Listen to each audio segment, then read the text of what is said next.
Bahasa semut. Bismillahirrahmanirrahim. Bisa mengetahui bahasanya semut misalnya yang berjaya. Assalamualaikum warahmatullahi wabarakatuh, sahabat Aswaja.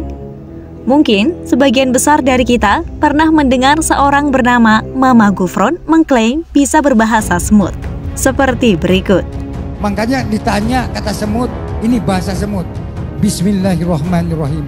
Asyukuri innaka ya Gufron, atihi innaka ya ma firma Allah. Apakah saya didoakan enggak Gufron? Ya jelas lah. Karena saya informasi dengan Nabi. Nabi siapa? Nabi Sulaiman alaihi wassalam dengan saya. Saya difitnah dina senang tetap saya mau mendoakan. Ge. Semua gudangnya tetap kata Rasulullah, Rabbana qul inna rahmatan ibadah, aqul inna rahmatan lil alam. Doakan. Gebetan. Alhamdulillah. Bukan hanya itu, beberapa cuplikan video yang dibagikan oleh pengikut dari Mama Gufron ini, ada juga yang menampilkan ia sedang berbicara dengan burung, bahkan ikan.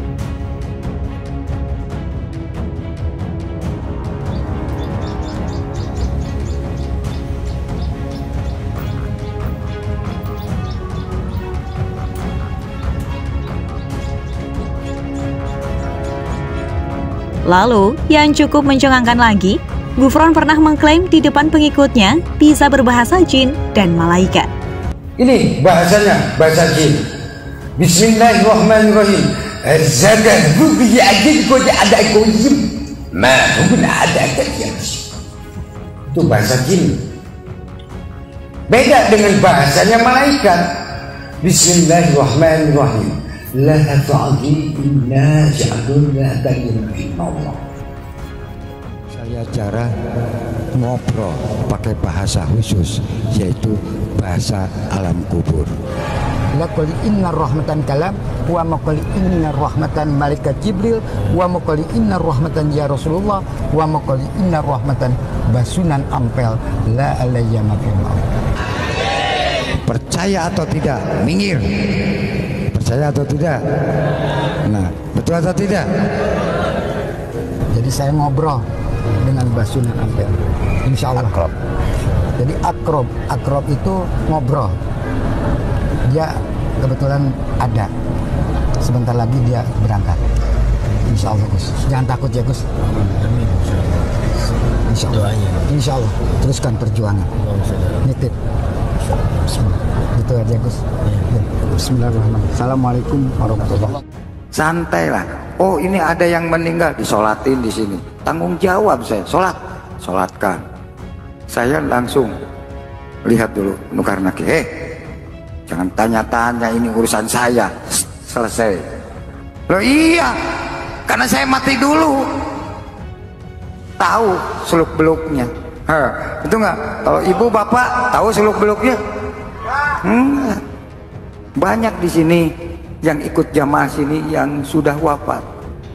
Wah, cap jempol, nggak ada kecap nomor 2, nggak ada nomor 1. Saya yang tanggung jawab. Ikut sama siapa lagi? Gerbong banyak tapi pintunya 1. Masuk atau tidak walau alam. Kalau ini kan jelas dibukakan, betul nggak? Ragu-ragu nggak sekarang? Ragu-ragu nggak? Oh sena ini saya sakit lahir, sakit batin. Ambil air, bacakan la ilaha illallah, Allahu, silakan tawasulan, insya Allah dijabah, kun bayakun, sembuh. Nggak apa-apa jadi dukun kecil-kecilan. Betul nggak? Dari video yang telah kita saksikan tadi, di mana seolah-olah menggambarkan sosok Gufron dapat berbicara dengan hewan hingga jin dan malaikat, bukannya mendapatkan apresiasi, justru sebaliknya. Banyak video yang memparodikan keahlian Gufron, mulai dari berbicara bahasa semut sampai bicara dengan malaikat dan jin. Makanya kata semut, ini bahasa semut. Bismillahirrahmanirrahim. Asakali inna kali wa makali ya Mama Gufron. Dan artinya inna ya kali ma fima Allah. Apakah sih didoakan wahai Gufron? Ya jelas lah. Saya sudah konfirmasi sama Nabi Sulaiman. Makanya orang itu gak belajar kitab, datang ke pondok, itu gak ngerti bahasa Suryani, berarti celeng itu. Celeng. Wa makalina rahmatan Quran fa keprok atuh. Mas, pengajian mas? Enggak mas, yang sih bisa bedah langit loh mas. Temennya muka nakir pakai bahasa Suryani loh mas. Qad ala inna rahmatan inna fima Allah faqad fa sama Indonesia. Di mana mas? Bahkan, perilaku aneh yang ditunjukkan oleh Gufron nampaknya mendapatkan atensi khusus dari Ketua Robitoh Alawiyah Habib Taufik bin Abdul Qadir Assegaf. Yang mana beliau dikenal sebagai ulama yang cukup tegas dalam menyampaikan pandangan Islamnya. Dalam sebuah kajian, Habib Taufik mengungkapkan kekhawatirannya, dan ia mewanti-wanti siapapun agar tidak terjebak dalam perkara yang merupakan fitnah akhir zaman.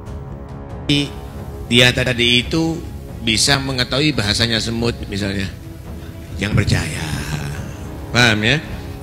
Bisa ngomong sama Jibril, paham ya? Padahal baca Quran nggak bisa, ya? Makoli inna rahmatan fi ma'allah. Nah karena itu udahlah ya, cari wali yang normal, jangan wali yang nggak normal pak. Gak ada wali gitu pak, ya hati-hati ya, nggak usah ketipu dengan macam-macam, ya nggak usah ketipu dengan macam-macam. Wallahu a'lam bishawab.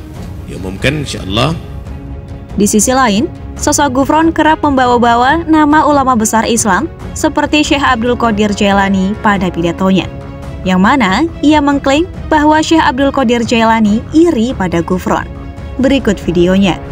Kenapa Syekh Abdul Qadir Jailani pun sirik? Kenapa sirik? Loh, sekarang kamu sampai mengatakan hijib Ghazali, hijib Gufroni. Iya, kalau dulu kan zaman kamu, sekarang zaman Gufron. Ya, Allahumma Muhammad. Gitu kalau kita ngobrol. Kalau dulu kan zaman para nabi, para sahabat, para wali. Kata Sunan Ampel tuh, Assalamualaikum kali inna rahmatan Gufron, la kali inna rahmatan, la kali inna rahmatan tanajawi, ma kali inna rahmatan kaliyama fil Allah. Kan saya penerus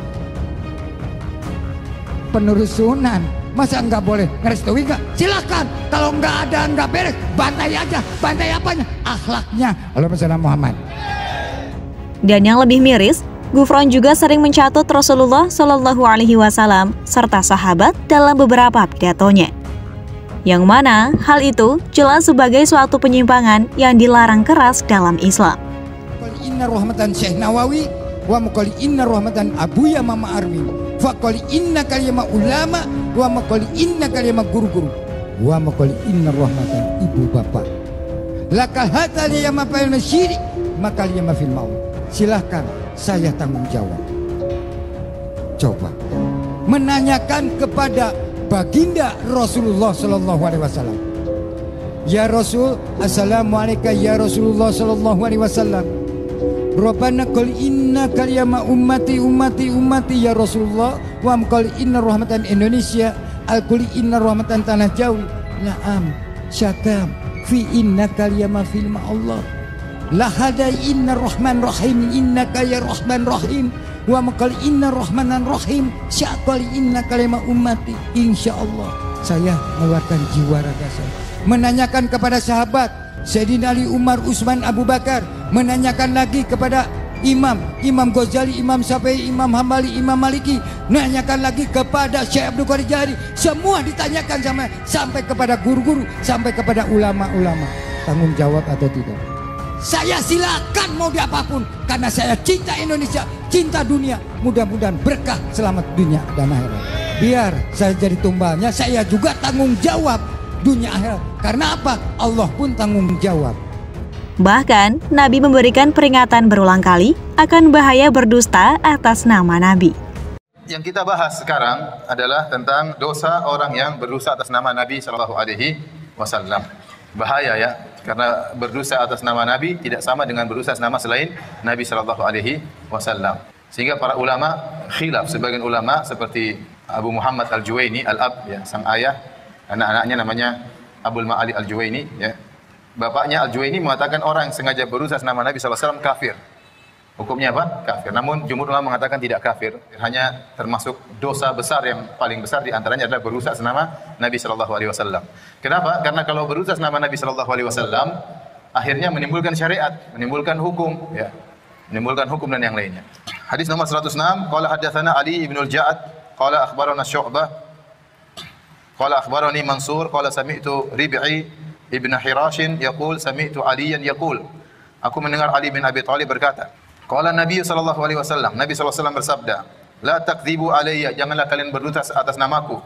Fa inna man kadzaba alayya falyalijin nara. Sungguhnya barang siapa yang berdusta atas namaku, maka masuklah dia dalam neraka Jahannam. Masuklah dalam neraka Jahannam. Jadi Al-Hafidz Ibnu Hajar rahimahullah dalam Fathul Bari menjelaskan, banyak orang sengaja mereka melakukan hadis, ya. Di antara mereka ada yang mendustakan, berdusta atas nama Nabi SAW, memalsukan hadis dalam rangka untuk merusak Islam, seperti orang-orang zindik, ya. Sebab mereka untuk membuat hadis palsu banyak. Ada yang niatnya buruk, ya. Memang ingin merusak Islam dari dalam, maka dia buat hadis-hadis palsu. Dan ada yang karena ta'assub kepada golongan, seperti orang-orang Syiah bikin hadis palsu sangat banyak tentang Ali bin Abi Thalib, tentang keutamaan Ahlul Bait, ya. Sebaliknya mungkin orang-orang Nawasib karena benci kepada Ahlul Bait bikin hadis-hadis palsu tentang, ya, Ahlul Bait yang buruk dan yang lainnya, ya. Dan ada yang memang mereka membuat hadis palsu niatnya baik. Niatnya baik, ya, karena mereka ingin agar orang semangat baca Quran, mereka bikin hadis palsu tentang fadilah surat ini, fadilah surat ini, fadilah surat ini. Mereka ingin orang, ya, semangat untuk berjamaah, maka mereka buat hadis palsu tentang salat berjamaah. Mereka ingin orang bersiwak, maka mereka mengatakan barang siapa, kata Nabi, barang siapa yang salat pakai siwak dibandingkan tidak pakai siwak, pahalanya 70 kali lipat. Hadisnya apa? Palsu, ya. Dan bosan melihat orang berselisih terus, mereka bilang Nabi bersabda, ikhtilafu ummati rahmah. Perselisihan umatku adalah apa? Rahmat. Hadisnya hadis palsu. Kalau perselisihan rahmat berarti persatuan azab, ya. Taib. Jadi niat mereka banyak yang niatnya baik, tapi tetap tidak boleh. Tetap tidak boleh. Ya, karena semuanya adalah berdusta. Kalau dusta atas nama manusia saja tidak boleh, apalagi dusta atas nama Nabi SAW. Karena kalau sampai disangka benar oleh orang, maka jadilah itu syariat. Jadilah itu syariat, ya. Ya, pernah kalau tidak salah Khalifah Harun Ar-Rasyid, ya, dia menangkap seorang yang tukang palsu hadis. Kata dia, apa yang Anda lakukan wahai sang khalifah? Aku sudah memalsukan 1000 hadis. Gimana ente bisa tahu, ya? Kata Harun Ar-Rasyid, Allah telah menyiapkan para ulama, disebutkan si fulan yang akan bongkar kepalsuanmu. Jadi ada Imam Bukhari, ada Yahya bin Ma'in, ada para ahli hadis yang langsung tahu mana hadis palsu dan mana hadis yang sahih, ya. Para ulama telah sampai menyusun buku-buku khusus tentang hadis-hadis palsu. Di antaranya Ibnul Jauzi, bukunya judulnya Al-Mawdu'at, hadis-hadis palsu. Taib, hadis ini jelas bahwasanya orang yang sengaja berusaha nama Nabi SAW, maka masuk neraka. Semoga kita dijauhkan dari perkara yang tidak jelas semacam ini, ya. Amin ya rabbal alamin. Wassalamualaikum warahmatullahi wabarakatuh.